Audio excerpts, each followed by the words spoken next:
Hello and welcome to the channel. My name's Gav and I love to run.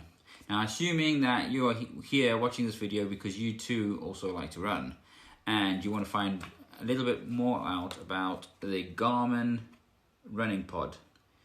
I've recently got this pod as a gift for Father's Day. I was super surprised, and because I had been looking at this online for quite some time. I added it to my Amazon wish list and thought, okay, I'll purchase this when I get around to it. But my wife decided she's going to surprise me anyway, which is great. Now, when I received this device, I looked into the box and it was a lot smaller than I thought it was going to be. So let's quickly have a look. Let's open the box. Now, I have used this before, so it's not as per the packaging, but I keep everything in the box. So here we have here's the instructions, which I never read anyway. And here we have the running pod. You can actually see the pod here. So we'll give you a good look at that. Okay, the pod, I haven't got anything to measure it by, but I've got a pen. It's not too much bigger than the tip of a pen. Now the pod, this yellow greenish casing is a case that it sits in. It's the black bit is actually the pod itself, which can come out.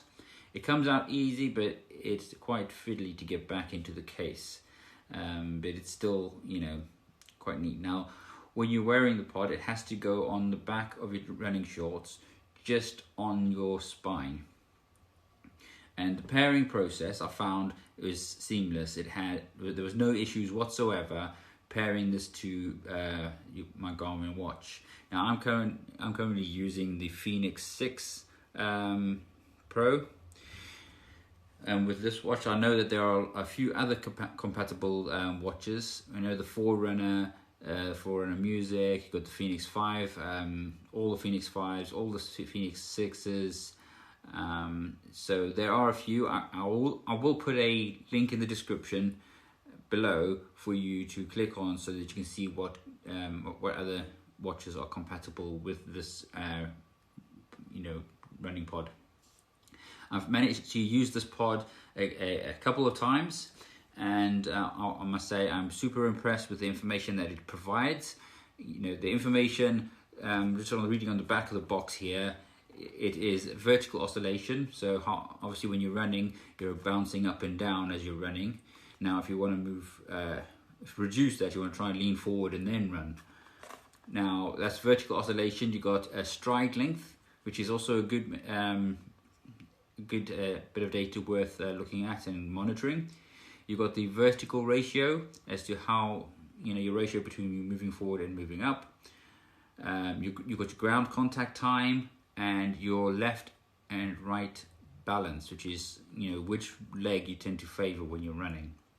And that's good information to have, because if you know that you're weak on one side and strong on the other, then you know that, okay, you need to go and do some strength exercises and then sort of deal with that issue. But without having this pod to give you that information, you wouldn't be able to take the necessary steps to fix or remedy any issues. So that is it is worthwhile having this pod just to get some of this information, and so that you can actually see what progress you're making or what's going on. So this is well worth it. The price, as I said, I got this as a gift, but I was watching the price of this device, and it was a little bit higher than I would have liked it to be. But knowing the information now, the information that I'm getting from this device onto my Garmin watch and then onto my app, I probably would have bought it eventually anyway. Now I'm going to do a voiceover. I'm going to show you a couple of my runs with the information that was collected from this device. Okay, welcome back. Now I'm here on my Garmin Connect website on my dashboard. As you can see, the details I have by Fenix 6 Pro, which is the device I have, my run that I've done today, and a few more bits of information that I keep track of on a day-to-day basis, including my shoes and stuff. We're going back to the Running Dynamics pod to see some of the information that's collected from the pod. I'll simply go to the activities, go Alt Activities. Now I'm going to show you two separate runs that I did. One's going to be a slow run and one's slightly faster. So this is going to be the slow run. This is the run that I've actually done today. And as you can see, the average pace here was at 10:47.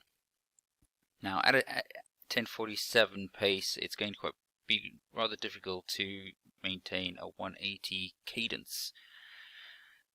However, to show you some of the information that we have managed to pick up, now this section here you can see is information being picked up by the running pod. So here we have stride length, my average stride length here. So let's open this up. So here you can see the stride length. So we're looking at a 0.8, between 0.8 and I'd say there's a 1 meter, so just above 0.8 and 1 meter I'd say is my stride length. Okay, so this is information being picked up. As you can see, it gives you the, I think it was 0.87 over there, over time, over distance. Okay, so we can close that. Then you can go to the running cadence. You just pick up the cadence. Here you can see that my running cadence at the start was about 167 steps per minute, and 166, 172, 60. So you can see it's not that great, to be honest. Closest to 180 is about 170. But at least you could view this information, and you can obviously take action and to see if you can improve your results. Vertical ratio. They say on the internet that the vertical ratio is usually measured between 6 and 13, and mine is sitting at 10.8 on this one, so yeah, not too far off being in the mid-range. And the ground contact time. So you can see there's quite a bit of information to be had with having this running dynamics pod. Now going to another activity which would be a slightly faster run, which would be this run here. You can see my average pace was an 8:46 minute mile. So I wasn't going flat out, but I wasn't, deliberately trying to go super slow either.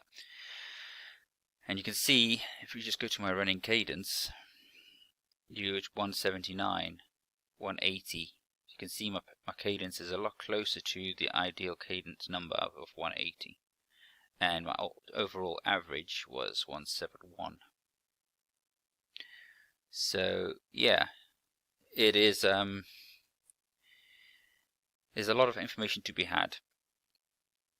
So yeah, it just take your time, think whether this is something you would want, and I definitely think it's worthwhile. If you're thinking of getting one, then my recommendations would be, yes, go ahead and get one, because to be honest, having this information at your fingertips is worthwhile, so that you can make improvements in your running form. Well, there you have it. A little bit of a review of the running pod. Not a bad piece of kit, to be honest.